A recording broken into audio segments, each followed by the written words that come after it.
Now the king of Sodom was trying to be slick because Abram was still in his God-given transition to Abraham.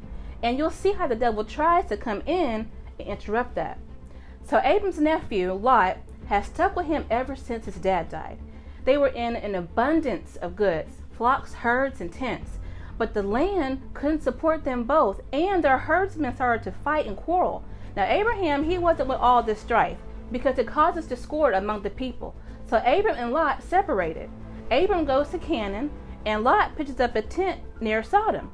Now this is before Sodom was destroyed. Now Lot unknowingly settled in a territory where there was an ongoing war for 12 years. 5 kings that had been under the thumb of the king of Elam. They started to rebel. So these 5 kings, King of Sodom, King of Gomorrah, King of Admah, King of Zeboim, and King of Bela, they drew up their battle lines at the valley of Siddim. This is also known as the Salt Sea or the Dead Sea. So they are ready for battle. But something made King of Sodom and Gomorrah flee. Now this valley is full of tar pits. So as they're all running and fleeing, there are men that are falling in these pits. And then the rest, they just head for the hills. Now, those are the ones who managed to escape. So the 4 kings who they intended to defeat, including the king of Elam, they started to seize all the foods and the goods of Sodom and Gomorrah. Then they went about their business. Now it doesn't mention what happened to the other 3 kings that was initially with the king of Sodom and Gomorrah. I assume they fled, hid, or were seized too. But where the king of Elam messed up at, they also kidnapped Lot and seized his possessions since he was living in Sodom. Now this is why you gotta be careful of who you mess with, because you never know what relatives that they have that will ride for them. Because there was no bitterness between Abram and Lot, and even if there was, that's family. So someone who was also held captive managed to escape from the king of Elam, and he immediately went to Abram. Now Abram was living among these great men who highly respected Abram. Now when he heard Lot was taken, he did not hesitate to tell them, as many as 318 trained men were going to get my nephew. So suit up and get ready. So during the night before they got there, Abram strategically divided the men. They got to Lot and not only snatched Lot and his possessions, but they got the other women and the men that were taken as well. See, if they had just left Lot alone, they probably would have had captives turned into slaves for many years or generations. But Abram. Now it doesn't mention in the Bible how many enemies lost their lives during this battle, but if 318 men was necessary for the journey and they were victorious, safe to say many of King of Elam's men were taken out. Now after this defeat, the kings allied with Abram. Well, not King of Elam obviously, but even the king of Sodom wanted to ally with Abram, a wicked king. And it was already previously stated how wicked Sodom and Gomorrah was, kings and their people. Now get this, the king of Salem, Melchizedek, brought bread and wine to Abram. He was the priest of the Most High, and then he blessed Abram. So then Abram in turn gave him a tenth of everything, which is a great blessing because he was well off. And then here comes the king of Sodom.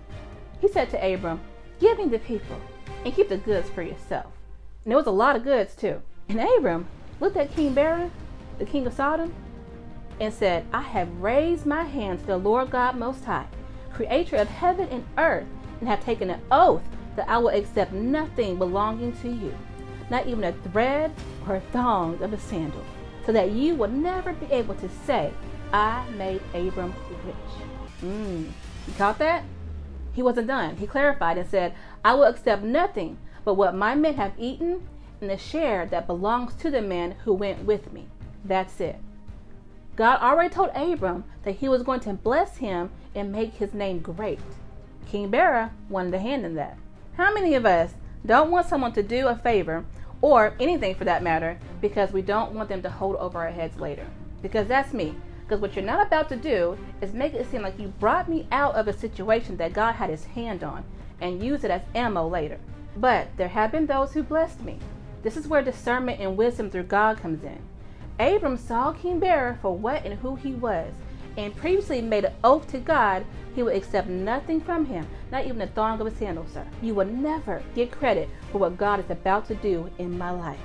Now soon after, God made a covenant with Abram. And whenever Abram hit 99 years old, God confirmed that covenant. You will have a son by Sarai. You will be the father of many nations. I will make you fruitful. I will make nations come from you, and kings will come from you. God made an everlasting covenant between himself, Abram, and his descendants in generations to come. You are no longer Abram, God said. You are now Abraham. And for Sarai, his barren wife, she will be called Sarah and will bear a son. Now Abram, now Abraham, kind of chuckled at the thought of having a son at 100 and then Sarah at 90. But God said what he said. And then he followed up with, when you have your son this time next year, you name him Isaac. So based on what God told him, in a few months Sarah will conceive in order to fulfill what God had said. Now within that same year, Sodom would be destroyed. Adam had kings who allied with him after he rescued his nephew Lot.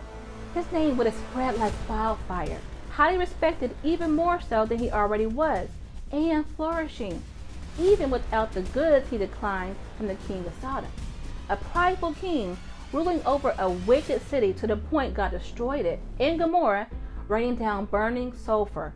That king would have had the name of the man who God appointed as the father of many nations in his mouth, taking credit for what God was doing and was going to do in Abram's life. Abram would have been attached to Sodom in that way. Yeah, Abram, I let him keep all those goods, that wealth, that prosperity. It's because of me. This is why you don't accept every gift and offering in the ministry or in general in your life, because what it can cost you in the spiritual and the physical. He would have been associated with being blessed by this wicked king of a city that God destroyed. He would have been known as the ally of King Bera. He would have been known as being prosperous because he received this blessing that had an undertone of bribery into an allegiance with Sodom. People will attempt to become allies of yours, just like all these kings. But you have the authority and free will to reject their allegiance and detach your name from theirs. Not every good deed being presented in your life came from God. This is why you need discernment and godly wisdom to recognize when the devil is trying to infiltrate your life with a Trojan horse. That business deal that's life-changing, that person that wants to help you, the devil has cloaked it as being a blessing that you've been waiting on. But later, it falls apart and it rips into your way of life because you've attached your name to a business or a person that was operating in something wicked under the table. You may not have known about it, but your name is right there with the rest. That's just an example. There are many Trojan horses that the devil uses in your businesses, relationships, friendships, ministries, yet people are so blind by the blessing. Their discernment is off and allows themselves to get manipulated by a good deed. So, keep your name clean, walk in discernment, gain godly wisdom from the Most High, so the devil can't throw a wrench in between your personal transition from Abram to Abraham.